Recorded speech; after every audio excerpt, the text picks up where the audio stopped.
Sheikh Maxamed Aadan oo kamid ah culimadiinka Soomaaliland ayaa sheegay in uu baadhis ku sameeyay Quraanka uu ka helay cudurka coronavirus isla markaana uu magac u bixiyay. xanuunkan anigu waxaan u bixiyay ma taqaanaa Quraanka soo baaray coronavirus Soomaaliland maqal ama virus corona ay yiraahdaan Quraankan anu ka soo helay fadhhab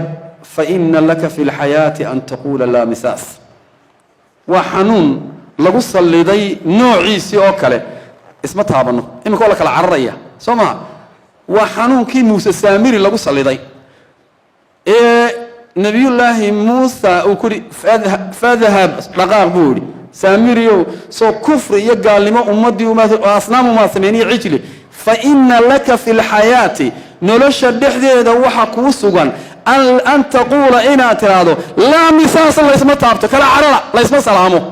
la isma taabto imika waxaaba soo raacday yaanu ka agtaada ka hindhisin guryaha soo xidha dalal dhan baa leeyahay maanta waad arkaysan caalamku weegan halku marayo waad la socotaa ilaahu la misas ka naga ilaali ilaahu la misas ka naga ilaali ilaahu la misas ka naga ilaali ilaahu caalam anagu masaakiin baanu caalamkii sheegtay nuclearka caalamkii sheegtay dhaqaalaha xanuunka iyo fayraska ishu aanay qabanayn ayaa ka wareeriyay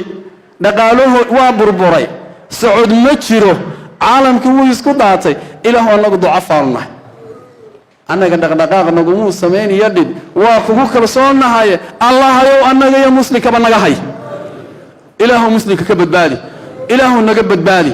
ilaahu dalka nooga badbaadi ilaahu dadka nooga badbaadi ilaahu dunyada nooga badbaadi ilaahu dibtiisa naga hay macaasiyadu way badantay